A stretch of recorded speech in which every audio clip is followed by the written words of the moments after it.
매일 아침 말씀 묵상에 오신 여러분을 진심으로 환영합니다. 1월 17일 월요일 형제라 부르시기를 부끄러워하지 않으심.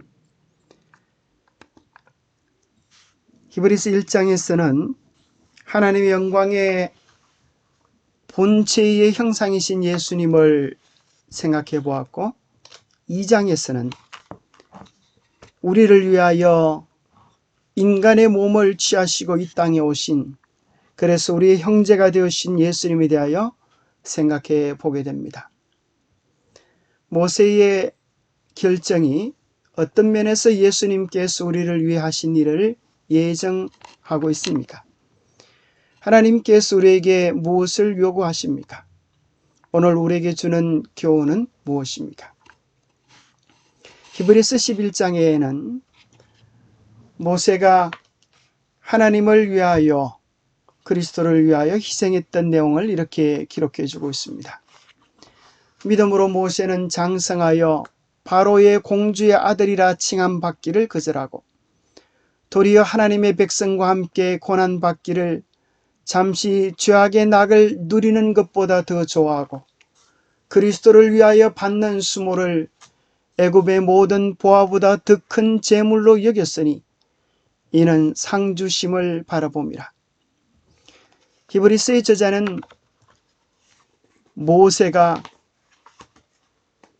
그 나라의 그 당시 세계 최고의 국가 이집트의 왕자가 되는 것을 거절했다고 이야기합니다.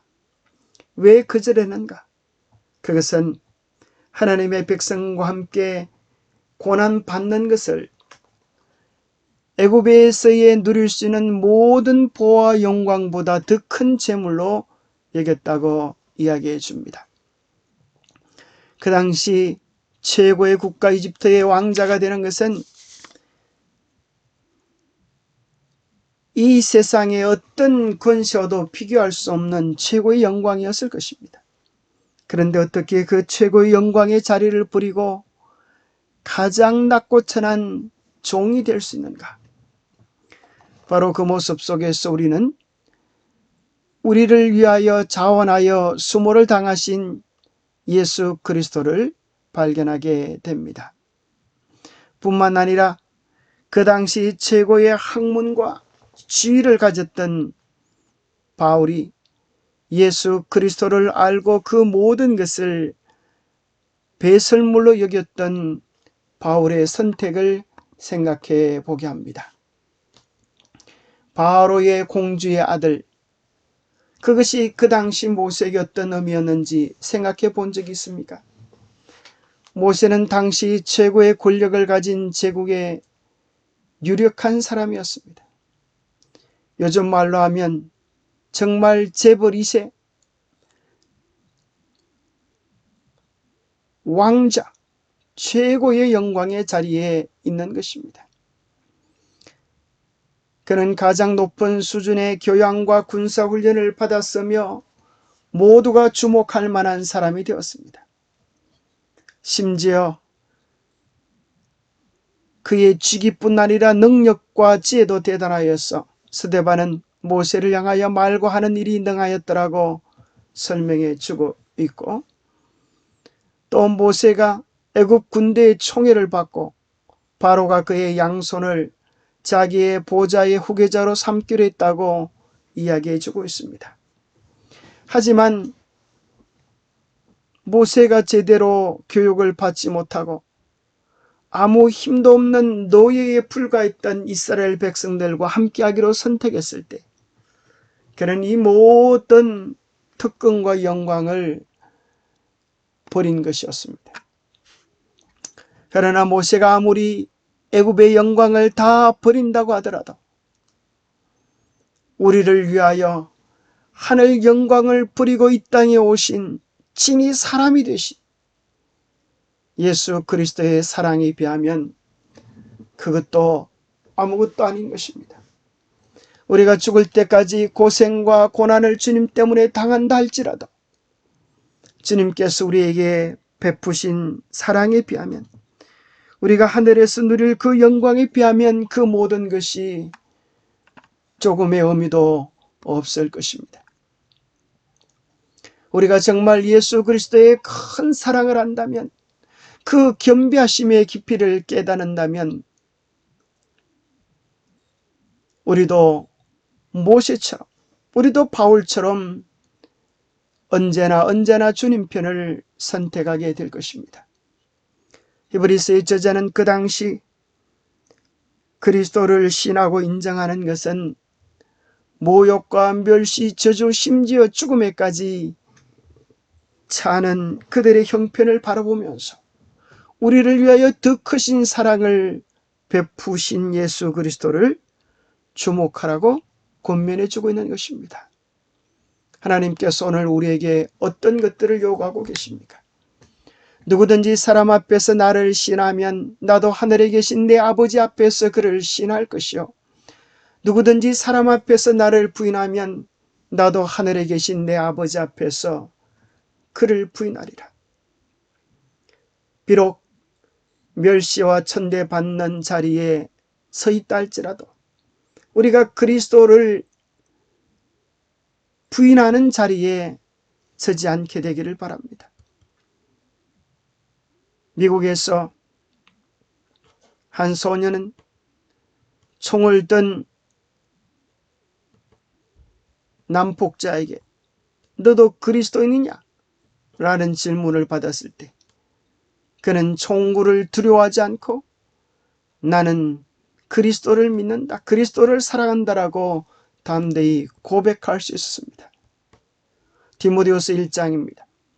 그러므로 너는 내가 우리 주를 정언함과 또는 주를 위하여 갇힌 자 된 나를 부끄러워하지 말고 오직 하나님의 능력을 따라 복음과 함께 고난을 받으라. 이로 말미암아 내가 또한 이 고난을 받되 부끄러워하지 아니함은 내가 믿는 자를 내가 알고 또한 내가 의탁한 것을 그날까지 그가 능히 지키실 줄을 확신함이라. 그러므로 예수도 자기 피로써 백성을 거룩하게 하시려고 성문 밖에서 고난을 받으셨느니라. 그런즉 우리도 그의 지옥을 짊어지고 영문 밖으로 그에게 나아가자. 우리가 여기에는 영관 도성이 없으므로 장차 올 것을 찾나니 그러므로 우리는 예수로 말미암아 항상 찬송의 제사를 하나님께 드리자. 이는 그 이름을 정언하는 입술의 열매이다. 히브리서 기자는 우리에게 이야기하는 것입니다. 예수님이 우리를 구원하시려고 성문 밖에서 그 고난을 즐겨 받았던 것처럼, 주님께서 우리를 위하여 그 크신 사랑을 베푸셨던 것처럼 우리도 지옥을 짊어지고 주님께 담대히 사랑을 고백하자라고 권면해 주고 있습니다. 영감의 교훈입니다. 한 아버지 안에서 형제가 됨. 예수께서는 당신의 아버지를 우리의 아버지로 부르도록 가르치신다. 그분은 우리를 형제라 부르는 것을 부끄러워하지 않으신다. 구주께서는 우리를 하나님의 가족으로 영접하고 싶은 마음이 너무나 강하고 간절하셔서 우리가 하나님께 나아갈 때 사용해야 하는 첫 번째 말로 거룩한 관계를 보증하는 우리 아버지라는 말을 즐겨 사용하게 하시는 것입니다. 주기도문의 첫 시작이 그렇지요.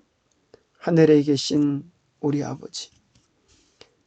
우리는 예수 그리스도의 한없는 사랑으로 인하여 하나님은 우리의 아버지가 되고 예수님은 우리의 형님이 되게 된 것입니다.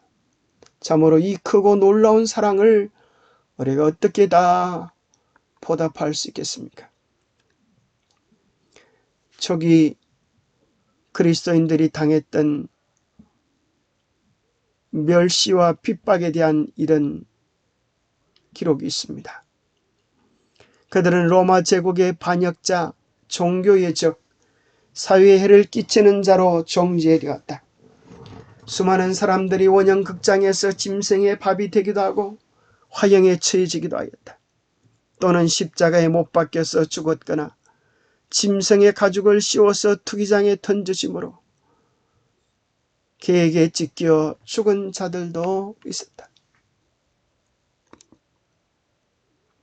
그래서 그들은 핍박과 환난을 피하여서 지하 묘소로 알려진 이 카타콤에 300년 동안 600만 명이 살다 갔음을 우리는 이러한 역사적 흔적들을 통하여 확인하게 됩니다. 그리스도를 따르는 자들은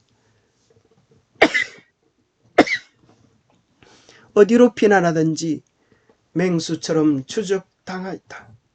그들은 불가불 황량하고 인적이 없는 곳에서 은신처를 찾을 수밖에 없었다. 그들은 궁핍과 환난과 학대를 받았으니 저희가 광야와 산중과 암열과 토굴에 유리하였다. 카타콤은 무수한 사람들의 피난처가 되었다.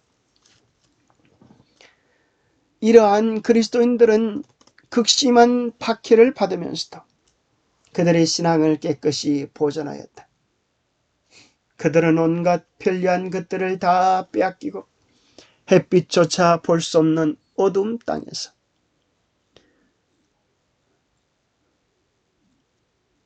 그러나 부드러운 땅의 품속에서 지내는 동안 한마디의 불평도 입 밖에 내지 않았다. 참 얼마나 깊은 감동을 주는 기록입니까? 그들은 햇빛을 볼 수 없는 이 캄캄하고 어두운 곳에서 살았지만 한마디의 불평도 없이 입술의 제사, 감사와 찬미의 제사를 드리면서 일생을 보내었습니다. 우리를 위하여 사람이 되시고 형제라고 부르시기를 부끄러워하지 않은 예수님의 깊은 사랑에 대한 반응이 우리의 삶에 가득했으면 좋겠습니다. 기도하겠습니다. 하나님 아버지, 우리는 너무나 자주 우리를 향한 하나님의 사랑을 잊고 하나님을 실망시킬 때가 많습니다. 이렇게 어리석고 부족한 사람을 형제라고 불러주시는 주님의 한없는 사랑에 한없는 은혜에 감사를 드립니다. 그 위대한 사랑 때문에 우리도 믿음 안에 굳게 서서 주님을 자랑스럽게 담대하게 용감하게 정언하는 참된 그리스도인들이 되게 하여 주시옵소서. 부끄럽지 않은 주님의 형제의 자매가 될 수 있도록 성령님 매 순간 우리의 마음을 붙잡아 주시옵기를 우리 주 예수 그리스도 이름 의지하여 간절히 간구하옵나이다. 주님의 사랑 굳게 붙잡고 그 사랑으로 인하여 승리하는 우리 모두가 되시기를 축복합니다. 감사합니다.